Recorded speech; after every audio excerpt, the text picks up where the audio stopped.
Ineditados. Conversas para além do livro. Um programa da editora UFSM.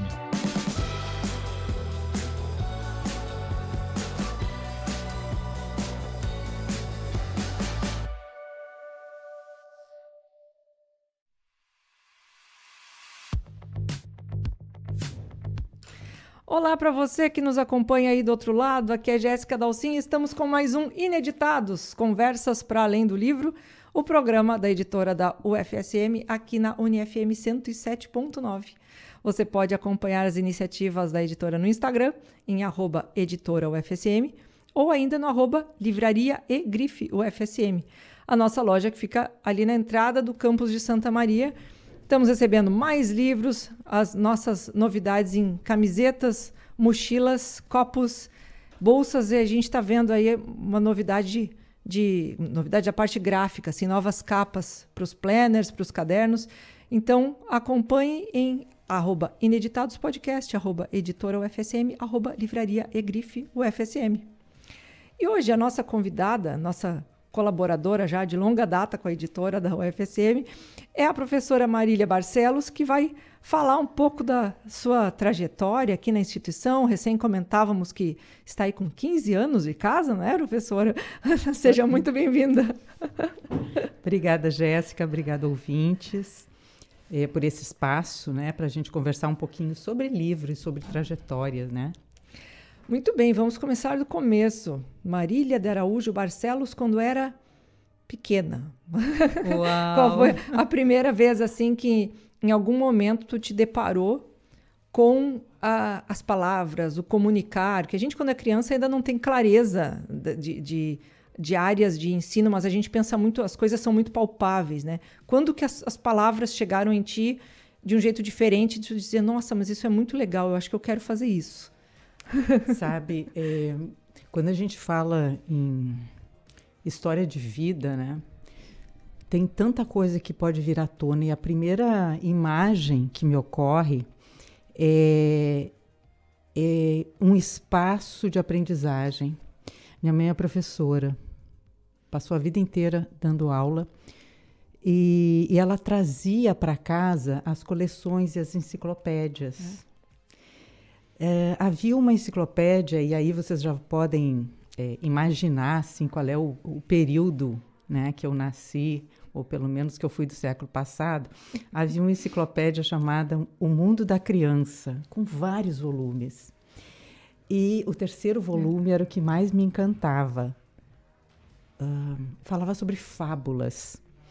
E essas fábulas traziam, né, a origem das mais antigas e variadas possíveis. E são histórias que até hoje eu recorro a elas para entender o mundo.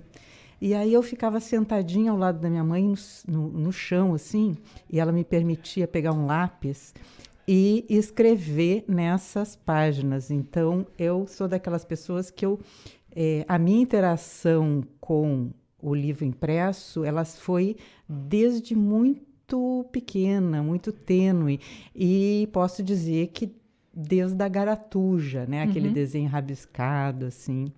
Então, isso é muito forte em mim. E eu já fico pensando assim, que o Mundo da Criança, depois eu cheguei a conhecer uma versão mais recente, mais ilustrada, que também tinha esse nome. Mas não sei se tu te refere a essa, que é um pouco mais moderna, dos anos 80, talvez, ou uma que tinha uma capinha vermelha, de corinho, que essa eu tenho alguns volumes lá em casa, porque foi o que os meus tios, ali, a minha mãe já era um pouco mais mocinha quando teve acesso. Mas é uma coisa que realmente a gente faz questão de manter, de passar pela marca da geração. Foi algo disruptivo para muitas crianças. A minha mãe contava de filhos dos vizinhos que iam lá na casa dela, porque lá tinha essa coleção. Né?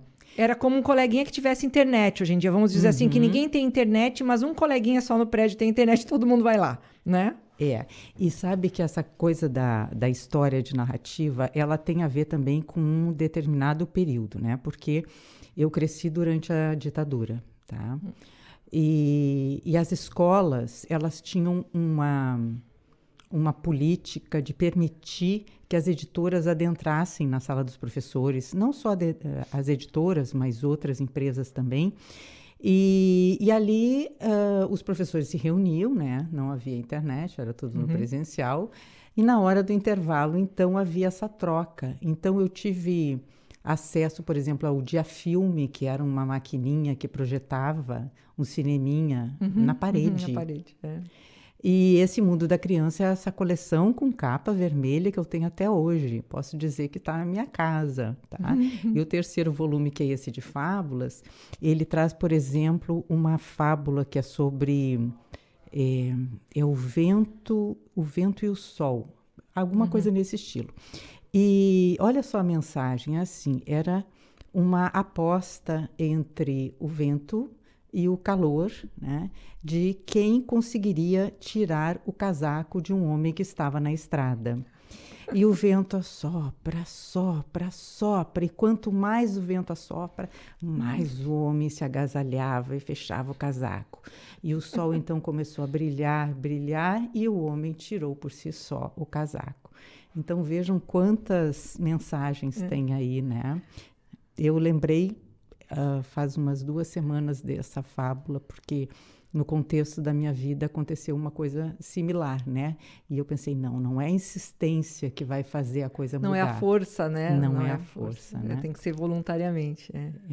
Então, essas coisas ficam na gente, né? E depois a outra fase, assim, já continuo dando uma continuidade nessa questão do acesso, né, à leitura. As HQs, na verdade, os gibis foram importantes assim na minha formação, né? Naquele período que nós tínhamos não só... A gente tem, nos anos... o acesso mesmo, acho que com a editora Abril, que se popularizou muito, né? Globo e Abril, ali anos 70 em diante. Maurício de Souza, né? Exato. Mas então nós tínhamos, assim, aqueles da Disney mesmo, né? O Pato Donald, o Tio Patinhas... Bolinha, Brotoeja, o Riquinho, Bolota. Bolota, a Turma da Fofura, que também era uma coelhinha que era da mesma linha lá da Luluzinha. Tininha. Bom, depois vocês pesquisem aí na internet o que vocês encontram a respeito. A Turma do Zero, né? E o Maurício de Souza, então, que depois vai criar, né, aí a Mônica, o Cebolinha, o Cascão. O Império, né? O Império Maurício de Souza Produções, né? Exato. Mas é interessante porque tu já pensava, então, em alguma medida, nessa coisa gráfica, né? Isso te chamava a atenção, sim. Não era só as letras por si só, né? Sim. Já conjugava essa coisa da informação com uma roupagem, vamos dizer assim, né? Não era só a informação. Exato. Eu vejo assim que esse foi um diferencial. Porque quando a criança, né, no caso assim, olha para o objeto, né? Seja livro, seja um cartaz, seja na sua materialidade, a imaginação dá a sequência dessa história, né? Então, aí tem também a questão da leitura. Né? Tem um fato assim, que a minha mãe me conta, né? As coisas, quando a gente é pequena, também nem sempre lembra de tudo, a mãe tem que contar. Né? Então, a minha mãe contava assim, que ia ler historinha para mim antes de dormir, e que eu dizia, e é claro que ela colocava todos os personagens e os deveres que a criança tinha que fazer, né? No caso, eu, a filha. Então, tem que escovar os dentes, tem que tomar banho, E eu dizia para ela assim, mãe, eu não quero história preto e branco, eu quero história colorida. Já tinha essa percepção, pois é, da profundidade, né? Da questão do ficcional, né? Mesmo que a realidade estivesse ali presente nessas historinhas, mas eu queria personagens, eu queria paisagens, conflitos, coisas que não dissessem respeito ao meu dia a dia, mas que pudessem alimentar essa imaginação. E eu acho que isso é até hoje. Histórias histórias contadas por outrem, mas histórias que eu também crio, e principalmente na produção editorial, é como embalar essas histórias. Porque tu entrou nas ciências da comunicação em 2011, né? Mas a gente comentava antes que tu tem uma formação pregressa, né? Muito relacionada às letras e pedagogia. Como é que... porque eu acho que acaba sendo um caminho mais óbvio, né? Na época, para quem está pensando nisso, né? E como é que se dá essa primeira formação, assim? Outro dia eu estava conversando com uma colega minha que é professora de editoração na USP, e ela disse: Marília, a nossa graduação não dá para contar, porque nós éramos umas crianças na hora que decidimos, né? E agora a gente está falando também para adolescentes que têm uma série de oferta, né, para decidir a sua profissão. E realmente, com 17, 18 anos, para a gente definir essa profissão, uma série de elementos competem entre si, né? No meu caso, foi a influência familiar, né? Como eu comecei aqui falando, que a minha mãe era da pedagogia. Ocorre que a educação, ela me trouxe um viés didático. E aí, essa formação, ela me permite, por exemplo, pensar em como colocar as informações, na demanda dos alunos, nas possibilidades metodológicas e práticas dentro de uma sala de aula, e outras questões mais, né? Ocorre que, no meu caso em especial, eu não fiz editoração porque a única maneira de fazer editoração era sair do estado. E naquele período, os cursos de editoração e de produção editorial, eles se reuniam na região sudeste, no Rio e São Paulo, e não era uma coisa tão fácil como é hoje, nem vestibular e tal, né? Tanto é que nós aqui recebemos em Santa Maria alunos que tentaram ou que viram como possibilidade a UFRJ e a USP, que são os cursos mais antigos assim, nessa área, e optaram por Santa Maria, porque as vagas lá são menores. Então, imagina num período em que só havia formação lá, né? E aí tem uma curiosidade, que é o seguinte, eu sempre gostei muito de arte. A arte no sentido bem amplo, da estética, mas da arte enquanto um espaço de lazer, mas de alegria e ao mesmo tempo de reflexão. Então, antes de eu entrar na universidade, concomitante a isso, eu trabalhava com produção cultural. O que quer dizer isso? Eu trabalhava assim, desde bilheteria de teatro, colar cartazes, venda e produção de shows, de música. Me identifico, porque, como eu te disse antes, eu sou do desenho industrial, mas tem todo um ciclo que envolve a parte do imaginário que está ligado a isso tudo, que faz com que é natural. Quando eu menos espero, eu já estou enfiada fazendo um monte de coisa que nem é. Produção. E é curioso, assim, Jéssica, porque a minha experiência com a docência, ela foi num momento da minha vida muito especial, porque eu estava me preparando para adentrar num curso de comunicação na graduação, fazer outra graduação.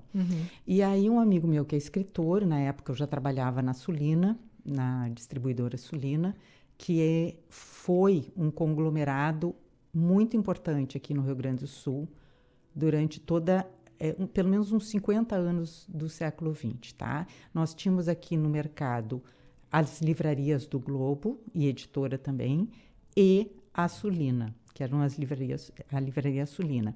Mas a Sulina, ela tinha distribuidora, editora e livrarias. Então, eram 3 vertentes. E na distribuidora, eu fazia um trabalho que era adentrar nas universidades e conversar com os professores e mostrar os lançamentos. Então, era uma divulgação. Por sua vez, quando chegava a Feira do Livro, eu fazia a divulgação, que era uma assessoria de imprensa dos lançamentos da distribuidora Sulina. Porque naquele período, estou falando aí de 89, 90... E mais direcionado, talvez, até às livrarias. Daí já era uma outra aí distribuidora e abraçava a livraria também. Aí era assim, por exemplo, tá? Chegou o livro A Fogueira das Vaidades, do Tom Wolfe. Então, eu preparava um release, não me pergunta como, eu preparava um release. Chegava na 0 hora, pessoalmente, estava lá o Juremir Machado da Silva, naquele período ele estava na 0 hora, e dizia: Juremir, ó, esse livro aqui da Rocco tá chegando, né? E ele dizia: ótimo, Marília, papapá, vamos ver aqui um espaço para divulgar. E aí eu saía livraria por livraria avisando: olha, é possível que isso aqui saia na 0 hora. Ah, quando? Não posso te garantir, porque divulgação não é paga. Isso lá na virada de 80 para 90. Imagina. Sim, era um trabalho hercúleo. Tu tinha que realmente botar o papelado embaixo do braço e bater de porta em porta. De táxi ou de ônibus. Tá? De ônibus. E quando chegava durante a Feira do Livro, vinha, por exemplo, o Nelson Motta fazer um lançamento, ou a Miriam Goldenberg, um livro chamado A Outra, que ela fez. Então, ela chegava e eu ia, então, rádio por rádio, marcava tudo, agendava tudo, né? E ia pessoalmente. Então, eu lembro, por exemplo, de algumas cenas que era assim, era a pessoa dando entrevista e eu com uma folha botando assim a data e levantando os braços para mostrar, para ela não esquecer de falar o horário do lançamento na feira. Sim, que na verdade era a tua grande, vamos dizer assim, o teu grande motivo, entre aspas, em fazer esse movimento todo era para que isso replicasse, né, fizesse fechasse um ciclo que era da promoção do livro, da empresa, enfim, propriamente dita, que tu estava vinculada. Quer dizer, era toda ia agregando valor ao título para que esse ciclo virtuoso se fechasse com a compra, com a aquisição do título pela pessoa que estava assistindo aquilo ali, né? Exatamente. Então, olha só, da produção cultural, que era a posição onde eu atuei, eu passei, então, para a produção do livro. Então, eu saí, porque tudo isso que eu estou relatando foi concomitante à minha faculdade de pedagogia. Então, na minha cabeça era assim, eu cheguei a trancar a pedagogia, né? E na minha cabeça, a parte de produção artística, ela não era uma profissão. Não é só na minha cabeça, né? Eu não podia, então eu tinha que terminar a pedagogia para poder atuar no mercado, porque a outra profissão não era uma profissão regulamentada como tem hoje produção cultural, como temos editoração, como temos produção editorial. E temos editais e profissionais vinculados às prefeituras, quer dizer, é um campo cada vez mais vicejante, porque as pessoas finalmente estão reconhecendo. Aqui em Santa Maria, por exemplo, nós temos essa valorização agora do distrito cultural. Criativo. Quer dizer, é um espaço que, num dado momento, né, nós temos que revitalizar esse espaço. E então se abrem aí editais, faz todo um movimento voltado à parte cultural, né? Os editais são uma grande conquista. Então a gente vê assim, historicamente, uma evolução e uma construção desse campo. Atuar nele tornou-se mais fácil, em especial pelo espaço nas universidades. De formação nas universidades. Não só ali, evidentemente, tá? Mas isso serve para a gente ter também um espelho, assim, do que pode, das consequências, né? O que se planta e o que se colhe. Eu acho que foi uma evolução para se conseguir hoje esse espaço que é ocupado, por exemplo, aqui na Universidade Federal de Santa Maria. É uma construção de conhecimento e que permite a conquista desse espaço. Até recentemente tivemos na própria universidade vagas, né? Enfim, um edital específico para a produção cultural, né? Que é uma conquista também. E frente às redes sociais, e tanto que se faz levando o nome da instituição adiante também, né, com o carimbo, vamos dizer assim, da instituição. E então tem que ter um profissional capacitado até nessa logística, né, nesse trânsito entre as diversas áreas. E aí, falando em trânsito, como é que um dado momento da tua vida tu transita para a produção editorial? Nossa, mas é uma profissão. Exato. Eu posso, né? Me autorizo a seguir nessa profissão, né? Olha, eu imagino que, porque você já está há 15 anos aqui na instituição, foi também não deve ter sido muito depois, e foi no decorrer dos anos 90 que tu te entende? Assim, o que se mostra é o seguinte: a trajetória da gente nós temos vários caminhos para seguir. E o que eu fixei fortemente foi na minha formação, mestrado e doutorado. Uhum. A possibilidade para se desenvolver esse tipo de trabalho, focado, por exemplo, na obra, na materialidade do livro, na história editorial, na história do livro, se teve dentro da letras durante um período. Uhum. Tá? Letras, literatura. Hoje letras, linguística abarca isso muito bem, uhum. em especial no Cefet, de Minas Gerais. O que ocorre é que durante o mestrado e o doutorado, as minhas pesquisas foram o Érico Veríssimo enquanto editor, no mestrado, uhum. E no doutorado, as pequenas e médias editoras e o campo de concentração, o exemplo da Libre. Então, eu fui desenvolvendo isso, né? E vamos pensar no seguinte, que eu acredito que eu tenha sido uma das últimas turmas que pegou o mestrado com 4 anos. Então, eu passei 8 anos da minha vida estudando editor e editora e livro.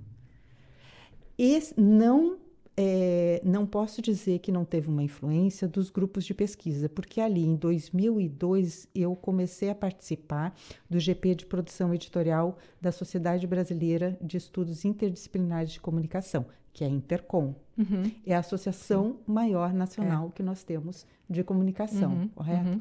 Esse grupo é um grupo muito especial que existe até hoje e que eu estou coordenando esse período. Então, assim, são mais de 20 anos acompanhando as pesquisas no campo, os pesquisadores, as investigações, o surgimento, por exemplo, do Kindle, a interferência da inteligência artificial e essa gama de propostas que estão aí quando a gente fala sobre o livro, né? É interessante isso, porque só essa maturidade de olhar mesmo que permite que a pessoa faça um acompanhamento com a criticidade, claro que é devida, né? Mas entendendo essas mudanças. E aí a gente pode falar um pouco assim nessa transdisciplinaridade da tua formação com esse olhar em que porque às vezes as pessoas são um pouco apocalípticas, né? Dizer assim, agora com o Kindle ninguém mais vai comprar livros físicos. Ou com o audiobook, quem é que podendo ouvir um livro enquanto lava a louça, por que a pessoa vai parar um momento da sua vida exclusivamente para... Então, as coisas vão se travestindo de formatos enfim, e alguém tem que ter uma certa serenidade, dizer, gente, tá tudo bem, são todos formatos irmãos e tem espaço para tudo, né? E eu acho que a tua formação, quando a gente conversa, eu sinto essa serenidade em ti, assim, não, gente, bora lá, tá tudo junto, tá tudo legal, né? E aí esse teu encaminhamento daí para a produção editorial, que eu entendo que é um curso que tem esta cara também, né? De entender, de dar esse passo para trás e olhar o grande conjunto, né? A pessoa tem que saber transitar, tem que ter até um jogo de cintura para estar em todos esses espaços, né? É um camaleão. Bom, eu vou dividir esse teu comentário em 3 questões, né? Por favor. A primeira é a pergunta, como é que eu fui parar em comunicação social, produção editorial? Primeiro que eu sempre tive uma tendência à comunicação, sempre quis atuar na comunicação e no momento em que eu ia fazer a graduação, surgiu o mestrado em letras e eu fui para o mestrado, então já era uma coisa que estava em mim, né? E antes da UFSM, eu trabalhei num curso chamado Formação de Escritores e Agentes Literários. Esse curso era da Unicinos, em São Leopoldo. E foi um curso que teve um período muito curto, assim, né? Mas ele foi coordenado pela professora Márcia Duarte, que foi minha colega também na URGS, e o escritor Fabrício Carpinejar. Uhum. E eu sempre brinco que eu era a responsável pelas disciplinas mais chatas do curso, que era o mercado editorial. O resto tudo era escrita, né? Então, assim, como eu Imagina, eu fico pensando o Carpinejar dando aula. Divertidíssimo, né? E aí ele convidava, né? Ele dava aula de poesia. Imagina. E é um curso que eu gostaria de ter feito, Sim. mas não havia na minha época. Bom, então eu tinha essa experiência, né? Isso foi lá em 2007, se não me engano. Surgimento do Kindle. Uhum. E aí essas questões que são... como que eu vou dizer? São rupturas que ocorrem, mas que ela não é assim. Parou isso aqui e começou outra, né? Então, assim, rupturas, surgimento do Kindle. O livro vai acabar. Atravessamentos, talvez, mas não são rupturas, né? São São digressões. Não, são modificações. Mas aí cabe à academia pesquisar isso e trazer essas inquietações, né? Em vez de rechaçar, porque eu acho que tem muita gente que diz, não, por Mas favor. por quê? Por que não vai acabar? O que nós temos aí? Nós temos aí uma história de milhões de anos, nós temos aí revoluções, as coisas acontecem em camadas, não é assim, acabou essa e começou a outra, né? Eu lembro que em 2009 houve a mudança da língua portuguesa, então nós tínhamos que colocar nas publicações que estava sendo usada uma linguagem, né? Que tinha de acordo com o novo acordo, um novo acordo ortográfico. E os meus alunos diziam, mas o professor Moreno disse que isso é uma... Enfim, não cabe e tal. E eu dizia, gente, mas se é um acordo, a gente vai ter que passar a inserir, vamos olhar isso de uma outra maneira. Então, tudo que é novo causa, né? Causa. E eu acho que isso é muito legal, assim, porque quando eu chego na UFSM, por meio de um concurso, na comunicação, foi a comunicação que abraçou. Ele é o 4º curso, né? Nós temos publicidade e propaganda, jornalismo, relações públicas e a produção editorial. Então, a produção editorial já chega com uma comunicação ali estruturada. Tanto é que o nosso currículo até hoje é composto por essas disciplinas que são do núcleo comum, né? Teoria da comunicação, história da comunicação, enfim, podem até mudar o nome, mas há ali uma base, né? Uma fonte. O que não quer dizer que não tenhamos temáticas e experiências em várias linguagens. E aí é que entra o pulo do gato, porque esse é um curso camaleônico, né? Ele tem, assim, alguém que vai trabalhar mais com a questão sonora, outros que vão trabalhar mais com audiovisual, outros que vão trabalhar mais com a publicação científica, outro com e-book, outro com impresso, e tá tudo bem. Não sei se eu esqueci de alguma coisa aqui, mas, por exemplo, precisa ter um domínio da questão estética. Tu vais trabalhar com a fotografia, mas tem que saber fazer um tratamento de imagem, né? A língua portuguesa, ela é também beneficiada aí com outros cursos, né? Nós temos professores da letras que nos auxiliam aí nessa questão. Mas é isso, essa questão transdisciplinar, ela é muito importante. Inclusive, eu não sei por que a letras já não tem alguma coisa também nesse patamar. Nós vemos, por exemplo, lá na Intercom, no GP de produção editorial que eu comentei há pouco, ele é um GP que nasceu em 93, 94. Então, olha a quantidade de anos que ele existe. E nós percebemos dentro da bibliografia que ela é bem interdisciplinar. E começa com a história, ciências sociais, e vem para linguística, né? A questão da comunicação também. É um campo muito rico, viu? Tanto na produção quanto na questão teórica. E nós temos também, porque toda a questão linguística está intrinsecamente relacionada com o desenvolvimento da humanidade. Então, a gente tem essa parte histórica que acaba permeando, nós aqui, acadêmicos, né, todos dentro da universidade, a gente perpassa, qualquer curso vai perpassar pela questão comunicacional, e até quando a gente vai pensando assim, a cabeça do alfinete de cada curso, tem os jargões de cada curso, então são questões que seguidamente, né, eu durante um período tive uma atuação junto do curso de odontologia, e eles diziam, nós tínhamos que ter uma cadeira de escrita, nós tínhamos que ter uma cadeira de redação, porque isso nos é exigido a vida inteira. Uhum. E muitas vezes, na hora principalmente quem vai se tornar um professor, quem vai seguir a carreira acadêmica, se vê nesse impasse, né? No laboratório eu me desenvolvo muito bem, mas na hora de sentar para escrever, bate um bloqueio criativo, né? Não deixa de ser uma forma, porque a pessoa precisa desenvolver suas metodologias e explicar, não apenas como fez, né?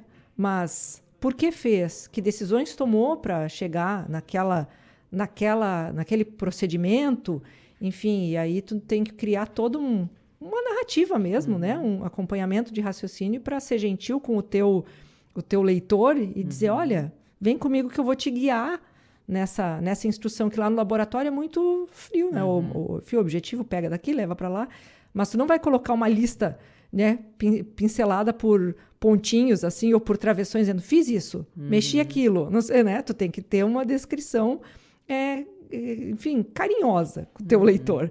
E isso era sentido. Então, é impressionante como essa necessidade da expressão, né, vai permear todos os cursos.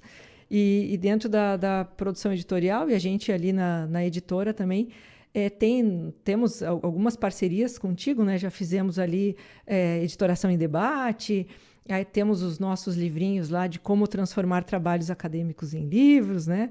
A nossa colaboradora da parte de revisão, a Tagiane Mai, está atualmente fazendo o doutorado dela lá no Cefet, que tu mencionou, em Minas, né? E tá gostando muito, porque é um curso com o qual nós temos e queremos sempre ter uma relação muito, muito estreita, porque, enfim, diretamente relacionados, né? Estamos ali na produção.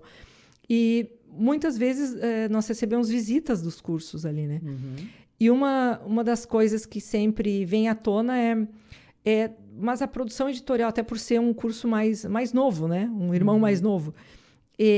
Mas não é muito parecido com o que era o que é a publicidade e propaganda, porque vai trabalhar com a parte gráfica, ou com o próprio desenho industrial na parte de programação visual, né? Que é uma habilitação, porque vão trabalhar com essa coisa, mas conta um pouco assim do que é, afinal, né? Essa produção editorial, porque, como tu já pincelou antes, a pessoa vai transitar e tem parte sonora. Cá estamos nós, né? Mais uma coisa das quais eu me enfiei. Estou aqui na rádio, né? Parabéns, tá bem conduzido. E com essa miríade de opções que existe, que vai permear pelo texto, e vai permear pelo gráfico, e vai permear pelo áudio, enfim, né? Conta um pouco do produtor gráfico, e aí depois, do produtor editorial, e depois a gente vem aqui para o Fundamentos em Editoração, que é o teu livro, recentemente, junto ali da nossa editora, mais textos introdutórios da nossa coleção, né? A capa tá linda. Ah, que bom. Os tipinhos aqui foram objeto de estudo do nosso diagramador Gilberto, que fez a escolha, né? Os tipos móveis de um jeito bem pós-moderno. Tá bem legal essa capa. Eu acho que ela é uma capa doce, assim, dá vontade de comer. Bom, brincadeiras à parte.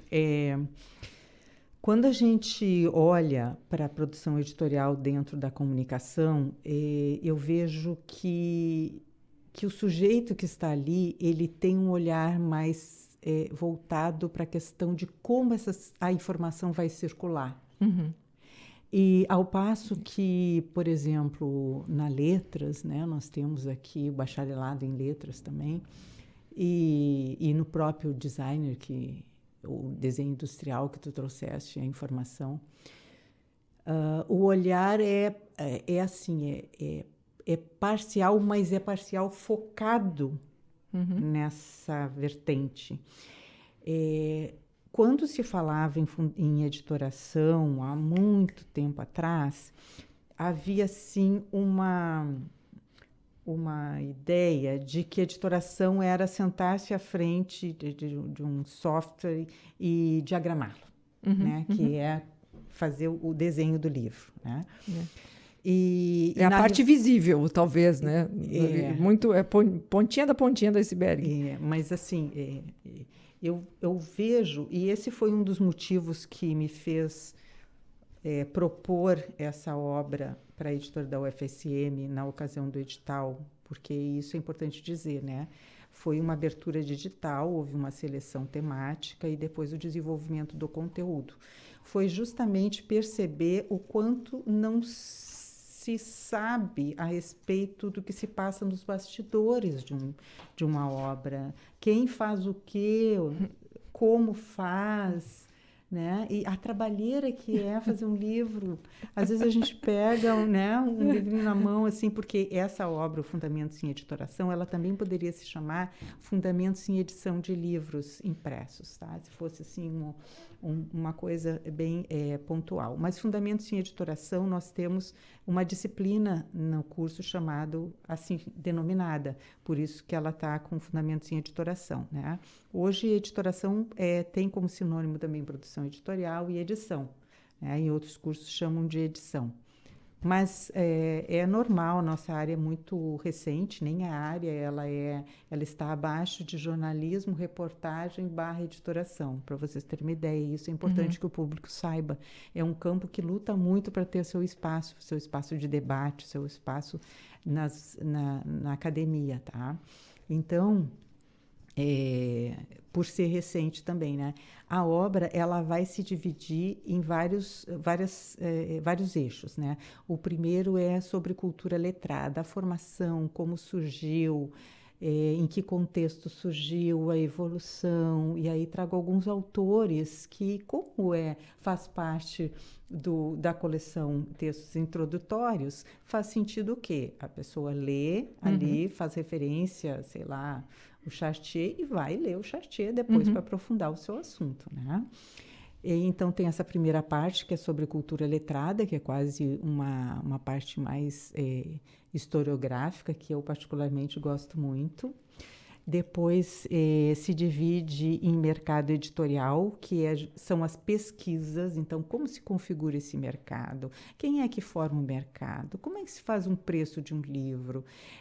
Quanto é que recebe um autor de direitos autorais? Quanto é que vai para a livraria? Porque tem todo esse trabalho, né? Se eu estou pagando R$10 por um livro, R$2 vai para o autor, né? R$6 pode ir, por exemplo, para uma distribuidora, para uma livraria.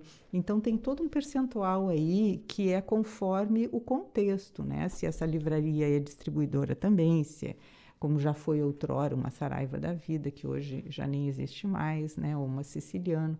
Então, conhecer um pouquinho como é que esse mercado funciona. E a terceira parte, que na verdade é uma terceira parte, mas eu considero como da primeira, digamos assim, do primeiro eixo, é a história editorial brasileira, editoras, marcos e figuras. Aqui são assim, ó, quem estuda editoração e edição precisa saber quem foi ou a relevância que teve o Monteiro Lobato na nossa história editorial, ou o Enio Silveira, né? Então, são nomes que eu trouxe à tona para, tipo assim, eu estudo produção editorial, eu preciso saber pelo menos o que o Monteiro Lobato fez pela edição no Brasil, né?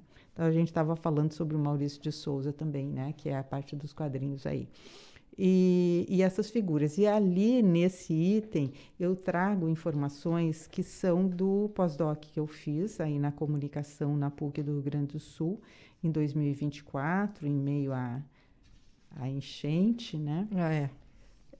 Que eu vou falar sobre as mulheres editoras, que é o foco, digamos assim, de uma das minhas pesquisas e que eu tenho me debruçado sobre isso, porque quem trabalha com a história do livro no Brasil, Jéssica, vai trabalhar assim quem for os editores. Então, a gente tem um livro chamado Livro no Brasil, do Lawrence Hallowell. Tem mais de 600 páginas e as mulheres que ali aparecem são pouquíssimas. E aí, assim, não teve mulher editora também, né? Claro. E aí a gente vê hoje tantas mulheres, elas não surgiram do nada. Então, eu trago uma pincelada aqui sobre as mulheres que eu descobri durante essa minha busca, né? Essa investigação de um ano que ainda está em processo de desenvolvimento, porque é uma pesquisa quase de infinitum, assim, né? Mulheres editoras, elas estão bastante presentes hoje no mercado editorial. E o segundo eixo, assim, bem forte do livro é a produção do livro em si. E aí é uma parte mais técnica, e o meu objetivo com esse eixo foi assim... porque isso começou a surgir, um parênteses, tá? Isso começou a surgir assim à medida que o livro tomou o seu rumo, que eu acho isso fantástico, né? Claro, espontâneo. É o feedback dos leitores. Então, assim, eu sou autora, eu quero escrever um livro. Poxa, Marília, eu vi aqui que o livro tem tanta parte, eu nem imaginei, eu achei que era só pegar aquele textinho, colocar ali e ia sair tudo bem. Não, gente, tem que fazer uma abertura, tem que fazer um fechamento, seja ele um e-book, ou seja ele um impresso. Não esquece disso, não esquece daquilo, olha, importante um colofão. O que é um colofão? Colofão, você vai colocar determinadas informações, a data, né, o tipo e tal, até para valorizar o trabalho do produtor editorial e também subsidiá-lo quando ele for para o mercado, que alguém disser, eu tenho um livro pronto, o senhor pode fazer para mim esse livro aqui, diagramar e tal, né? Porque está tudo pronto. Tá e não pronto. Tá. Não tem orelha, não tem a biografia do autor, não tem as imagens devidamente dentro, né, com 300 dpi. Então, essa segunda parte é assim, não entendo nada, como é que eu faço um livro? Tá ali as partes do livro, o que a gente deve lembrar, um projeto editorial que ninguém sabe direito o que é. Todas essas coordenadas. E aí eu comecei a perceber assim que havia o público interno, que são os alunos do curso de produção editorial, mas, para além disso, que foi a proposta do livro ser escrito, ele começou a chegar em vários outros lugares. Vou dar um exemplo, que eu tive feedback de mais de um leitor. Marília, eu fiz um concurso. Se eu tivesse tido esse livro antes, como teria me ajudado? Alguém que fez um concurso. Ou, nossa, eu estou no final do meu doutorado. Se eu tivesse esse teu livro no início, como teria facilitado a minha vida? Então, são depoimentos que eu percebo assim, que o Fundamentos em Editoração, por abordar essa questão histórica, o desenvolvimento das personalidades do livro, as pesquisas de mercado, porque ele faz um apanhado das pesquisas no setor e indica onde aprofundar e atualizar essas pesquisas. E essa parte mais técnica, ele alcança um público bastante variado, para além da universidade, pesquisadores em especial. Eu vejo que esse é um talento que a nossa coleção Textos Introdutórios tem. Justamente por ela ser um texto introdutório, ela conversa simultaneamente com quem está entrando na academia, mas, ao mesmo tempo, ela permite que outros interessados no tema, que às vezes não são nem da área, consigam... O próprio formato é convidativo, né? É um formato de bolso, ele é colorido, dá vontade de comer, né, professora Marília? Essa capa tá muito legal. Então, ficou mesmo, parece um docinho, né? Parece umas balinhas, né? E, então, ele é atrativo, até porque quem vai se interessar, ou que, enfim, circunda o tema, mas que não quer fazer disso a sua profissão, a sua área de trabalho, vai olhar e vai dizer, desse livro eu consigo dar conta no meu dia a dia, nos meus intervalos poucos aí que eu tenho para me dedicar a algum assunto novo, eu consigo. Eu não entra no embate com o livro, né? O livro passa a ser algo que até pode ser levado, ele favorece, né? Por ser de bolso, a gente tem já em termos de projeto de editar um limite de 190 páginas, se eu não me engano. 90. O máximo o texto introdutório mais graúdo que nós temos, eu acho que tem 190 páginas entre todos os volumes que a gente já fez. Então, é sempre algo, enfim, plausível, né? A pessoa olha e diz, eu tenho vontade, inclusive, isso é um comentário que nós já tivemos, eu tenho vontade de ter todos os livros da coleção, mesmo que alguns eu nem saiba muito, assim, mas eu acho que eu vou pegar e vou conseguir ler. Então, e como eles ficam todos bonitinhos, assim, lado a lado, coloridinhos, né? As pessoas que são, que a gente brinca, assim, os lombadeiros, aqueles que gostam de ver a lombada sem falhar nenhum número, né? 1, 2, 3, 4. Gostam da ideia de ter todos os títulos, mesmo que... Porque é algo aprazível, né? E, então, isso é uma característica. E para tu ver, as pessoas já chegam também comentando que isso teria feito, talvez até pessoas da área, né? Que já estão aí fazendo um doutorado, né? Por exemplo, do teu exemplo, dizendo, não, mas se eu tivesse... Né? E me surpreendeu, porque era alguém do doutorado. E esse número aqui é o número 20, eu achei muito legal essa numeração também. E também ele está disponível em e-book. Então, as pessoas, inclusive fora do país, estão me dizendo, Marília, eu estou acessando pelo e-book. E ele tem, no Google Books, também 30% do livro disponível, né? Disponível, E aí já dá uma grande sacada, né? Já dá uma palhinha, assim, do que pode encontrar ali. E uma coisa que eu achei, assim, muito boa foi o índice. Eu sempre brinco com meus alunos, né? Para mim, tem duas coisas que eles têm que saber. Primeiro, é não chamar a página par de página da esquerda e a ímpar da página da direita. Não, gente, é página par e página ímpar. Vocês têm que sair daqui sabendo isso. E a outra é a diferença entre sumário e índice, né? O sumário é a súmula, é a tábula dos conteúdos, vem à frente, né? E o índice, então, vem lá atrás. Nós temos aqui um índice remissivo, que vai, então, colocar ali as temáticas, né? A formação do campo, gráfico, objeto, livro. Isso aqui foi feito, assim, com muito carinho. Eu diria o seguinte, que essa publicação, ela teve em produção pelo menos uns 2 anos, tá?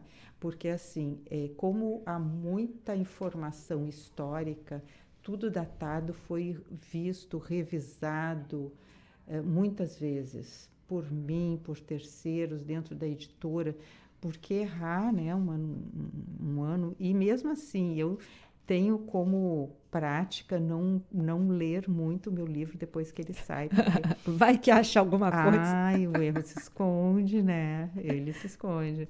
Então, eu deixo ele mais fechadinho assim. Eu espero que os leitores mais atentos possam retornar, se acharem alguma incongruência para a editora. Depois, né, numa provável reedição, se ajeita, claro, né, Jéssica? E como é que foi, assim, até para a gente ir encerrando aqui, como é que foi a tua experiência, até a tua curadoria em escolher? Porque frente a tanto tempo de carreira, como selecionar aquilo que vai ser definidor, assim, para ter essa ideia, assim, de convidar um leitor, né, a apresentar a disciplina, ou, enfim, essa área ao leitor. Como fazer esse recorte? Olha, eu posso te dizer que foi dolorido. Imagino. Respira fundo, porque o que retirar, né?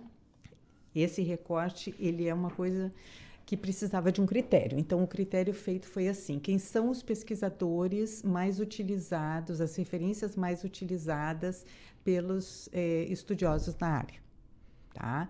E esse recorte foi a partir, por exemplo, dos anais do grupo de produção editorial, que aponta as referências bibliográficas e os autores mais utilizados. Então, por exemplo, Roger Chartier, ele foi uma presença obrigatória, né? Agora, todos os livros do Roger Chartier, não. Então, foi selecionado por temáticas, né? Esses critérios. É evidente que na parte da história editorial brasileira, das editoras Marcos e Figuras, como selecionar este e não aquela. Então, eu deixei um espaço ali, uma grande pergunta, que para mim foi assim, uma saída.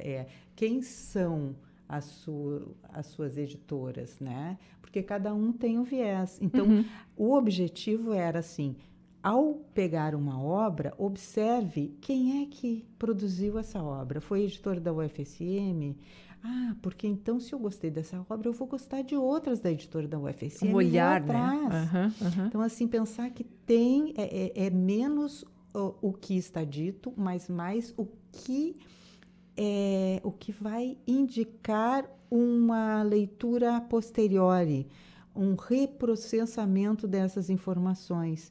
Então, eu busquei inserir, por exemplo, autores brasileiros, a Sandra Reimão, professora Aníbal Bragança, que inclusive em memória, e outros, a Ana Elisa Ribeiro, que desenvolveram também no nosso país esses saberes, além daqueles que foram importantíssimos, né? Como eu já citei aqui, o Roger Chartier, o Robert Darnton, alguns autores, Peter Burke, né? que eles são transdisciplinares. E aí hoje nós temos assim o Pierre Bourdieu e o John B. Thompson, né? O Bourdieu também em memória, mas que permitem que se possa desenvolver pesquisas nesse campo.